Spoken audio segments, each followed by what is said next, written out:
Hello guys, welcome back to my YouTube channel. आज मैं आपको एक टॉपिक है फैंटेसी और कल्पना शक्ति, जो कि पूरी संक्रियात्मक अवधि की योग्यता है, उसके बारे में डिस्कस करूंगी। फैंटेसी एंड इमेजिनेशन, ठीक है, बच्चों में कैसी होती है।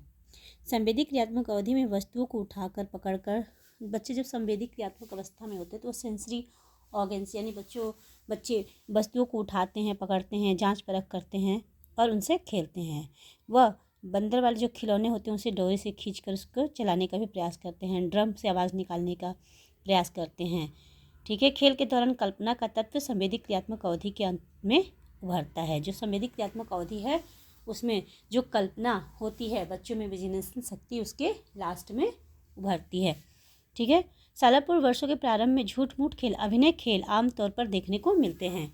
जब बच्चे शालापूर्व अवधि में रहते हैं, वर्षों में रहते हैं, तो वो झूठ मूठ का जो अभिनय खेल होता है उनको देखने को आमतौर पर मिलता है। जैसे जैसे बालक की कल्पना शक्ति विकसित होती है वैसे वैसे ये खेल और विस्तृत हो जाते हैं। जब 2.5 वर्षीय एक बच्ची है, वो डंडी से खेलते हुए डंडे को ज़मीन पर घसीटना शुरू कर देती है और बहन के पूछने पर बताती है कि वह कुत्ते को सैर करा रही है। और एक 4 वर्ष का बच्चा है पिंकू, जो परिकल्प खेल और भी व्यापक है। एक कागज़ में धागा बांधकर उसे पकड़कर भाग रहा है। वह झूठ मूठ में ऐसा मानता है कि कागज़ क्या है, एक चिड़िया है और वह उसका पीछा कर रहा है। इसी झूठ मूठ के खेल के दौरान वह कभी एक पहाड़ी के पीछे छिपने का भी प्रयास करता है, ज़मीन के नीचे झुकने का भी अभिनय करता है ताकि चिड़िया उस तक न पहुंच सके। इन खेलों के दौरान वह अपनी भूमिका बदल भी लेता है। कभी वह चिड़िया बन जाता है तो कभी स्वयं को कागज़ मानकर। अपने शालापूर्व बच्चों को मम्मी पापा, दादा दादी, दुकानदार ऐसे सारे खेल करते हुए या किसान का अभिनय करते हुए अवश्य देखा होगा। वो कुछ भी बन जाते हैं, दादा बन जाते हैं, दादी बन जाते हैं, डॉक्टर बन जाते हैं और खेलने लगते हैं।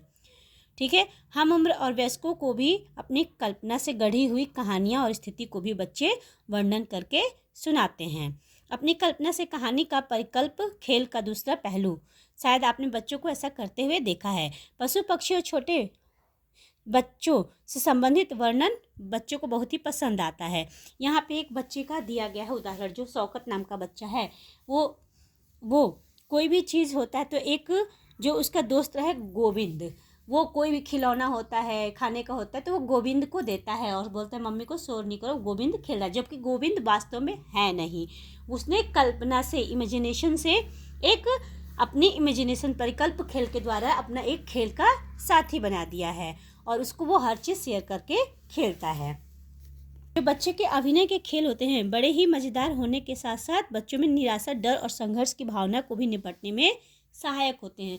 जो बच्चे परिकल्पना वाले खेल खेलते हैं, इमेजिनेशन वाले, वो उनके लिए मज़ेदार तो होते ही हैं, लेकिन उसमें निराशा और डर और जो भय होता है, संघर्ष की भावना होती है, उससे भी वो निपटने में उनकी सहायता करते हैं। ठीक है, किस प्रकार इसने रजा को, एक बच्चा था रजा, उसके पापा उसको मारते थे तो वो अपनी जो तनाव था वो बेल्ट से मार के चेयर के ऊपर निकाल रहा है घोड़ा बना करके। वो अपने गुस्से को, एंगर को खेल के जरिए व्यक्त कर रहा है। ठीक है, अब यहाँ पे कुछ संज्ञानात्मक योग्यताओं और कौशल, बच्चे में कौन कौन से संज्ञानात्मक योग्यता और कौशल विकसित होते हैं यहाँ पे वर्णन किया गया है। ठीक है, संज्ञानात्मक प्रक्रियाएं और कौशल हैं जो बच्चों के शालापूर्व वर्षों में सीखते हैं और विकसित करते हैं। ठीक है, प्रमुख स्रोत है पियाजे के बच्चों के साथ किए गए प्रयास। जो पियाजे थे वो सारे जो भी प्रयास करते थे वो अपने बच्चों पे करते हैं। यहाँ पे उदाहरण दिया गया है। पियाजे के बाद कई शोधकर्ताओं ने उनकी संज्ञानात्मक, जो पियाजे के जो शोध था संज्ञानात्मक विकास, उसके बाद कई शोधकर्ताओं ने उनके जो संज्ञानात्मक योग्यताओं के वर्णन को सिद्ध करने के लिए काफ़ी अध्ययन किया और शालापूर्व बच्चों की विचार शक्ति की प्रमुख विशेषताओं को पहले पियाजे के नज़रिए से और फिर तत्कालीन शोधकर्ताओं के नज़रिए से यहाँ पे हम देखेंगे और देखेंगे कि इन कौशलों और योग्यताओं के बारे में जानना महत्वपूर्ण, क्योंकि अपनी रोज़मर्रा की ज़िंदगी में हम इनका इस्तेमाल करते हैं। संकल्पनाओं का अर्जन इन्हीं कौशलों पर निर्भर होता है। जैसे जैसे आप इस इकाई में आगे बढ़ेंगे, आगे इन संकल्पनाओं के बारे में हम पढ़ेंगे तथा संकल्पनाओं के बीच संबंधता का अधिक अच्छी तरह से बोध करने लेंगे। दूसरों के परिप्रेक्ष्य से देख पाना, ठीक है। दूसरों के नज़रिए परिप्रेक्ष्य से चीज़ों को देख पाना एक महत्वपूर्ण योग्यता होता है। यह हमारे अधिकांश सामाजिक अंतःक्रियाओं का आधार होता है। दूसरों के नज़रिए से नहीं देख पाते तो हम यह नहीं समझ पाएंगे कि दूसरे क्या सोच और महसूस कर रहे हैं। इस तरह से अर्थपूर्ण विचार विनिमय संभव भी नहीं हो पाएगा। ठीक है। पियाजे ने बच्चों की इस योग्यता का विकास का पता लगाया। सालापुर बच्चे चीज़ों को पूर्णतः अपने परिप्रेक्ष्य से ही देखते हैं।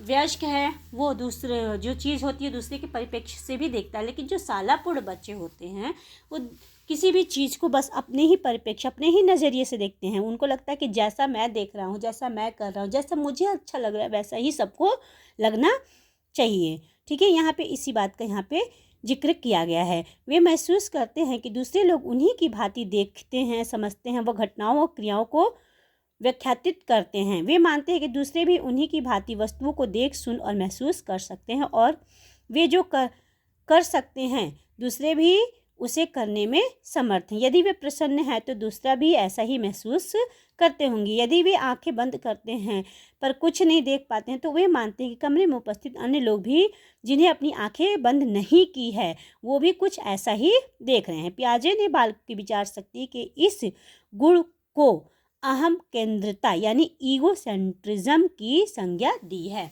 जो बच्चे की ये भावना होती है कि अगर मैं देख रहा हूँ तो सब देख रहे हैं, मैं प्रसन्न हूँ तो सभी प्रसन्न हैं।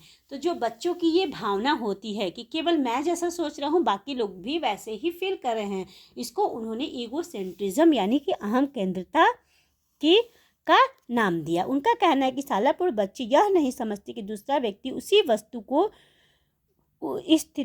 उस वस्तु स्थिति को भिन्न तरीके से देख सकता है और भिन्न निष्कर्ष पर पहुंच सकता है। परिप्रेक्ष्य का एक प्रयोग क्या होता है? परिप्रेक्ष्य से संबंध अपने विचारों को और अधिक करके समझने के लिए पियाजे ने 4 से 11 वर्ष के बच्चों के साथ प्रयोग किया। उन्होंने अलग अलग ऊंचाइयों के 3 पर्वतों का त्रिआयामी मॉडल एक मेज पे रख दिया और चारों ओर कुर्सियां रख दी और बालक को मेज के चारों ओर घूमने और प्रत्येक तरफ से भिन्न भिन्न आयामों से पर्वतों को देखने को कहा। उसके बाद एक बालिका को एक कुर्सी पर बैठने को कहा गया और दूसरी कुर्सी पर लकड़ी की गुड़िया रख दी गई। ठीक है। और बालक को 10 वे फोटो दिखाए गए जिनमें इसी मॉडल के अलग अलग तरफ से चित्र लिए गए थे। बालक उस चित्र को उठाने को कहा गया जो उसके पक्ष में पर्वत के दृश्य को दर्शाता है। सालापुर के अधिकांश बच्चे इसे सरलतापूर्वक कर सकते हैं, अर्थात वे बता सकते हैं कि उसके पक्ष से पर्वत कैसा दिखता है। पर बालिका को उस चित्र को उठाने को कहा गया जो यह बताया गया है कि गुड़िया को अपने जगह से पर्वत कैसा दिखता है। ठीक है। बच्चे को ये बोला गया, ये नहीं बोला गया कि आप ये चित्र उठाओ और बताओ कि आपके नज़रिए से पर्वत कैसा दिख रहा है। तो अगर ऐसा बोला जाता तो बच्ची चुपचाप जैसा उसको दिख रहा था वैसा बता देती। लेकिन एक गुड़िया, लकड़ी की गुड़िया को बिठाया गया और लकड़ी के गुड़िया का फोटो दिया गया और बोला गया कि अब ये बताओ कि गुड़िया को ये पर्वत किस तरीके से दिख रहा है। तो बच्ची ने जैसा देखा था वैसा ही एक्सप्लेन कर दिया, क्योंकि बच्चों में ईगो सेंट्रिज्म अहम केंद्रता की भावना होती है। उन्हें लगता है कि जैसा मुझे कोई चीज़ दिखाई दे रहा है वैसा ही सबको दिखाई दे रहा होगा। हाँ, पियाजे के विचार में बालिका इस कार्य को सही तरह से करने में तभी समर्थ हो जाएगी जब उसे बोध होने लगा कि दूसरे के परिप्रेक्ष्य से भी चीज़ें भिन्न हो सकती हैं। ठीक है।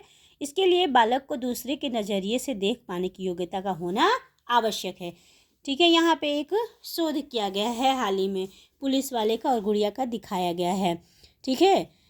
अध्ययनों में सही उत्तर दे पाने सालापुर बच्चों के समर्थकता के कारण प्रयोग की काफ़ी पेचीदा था। बताया गया है शोध के द्वारा कि जो उन्होंने पर्वत वाला प्रयोग किया वो सालापुर बच्चों की अपेक्षा ज़्यादा ही पेचीदा यानी कि कठिन था, उनकी समझ से ऊपर था। शोधकर्ताओं का कहना है कि उनको दैनिक जीवन में कई उदाहरण हैं जो बताते हैं कि सालापुर बच्चे ये जानते हैं कि दूसरा व्यक्ति क्या सोच या महसूस कर सकता है। ठीक है।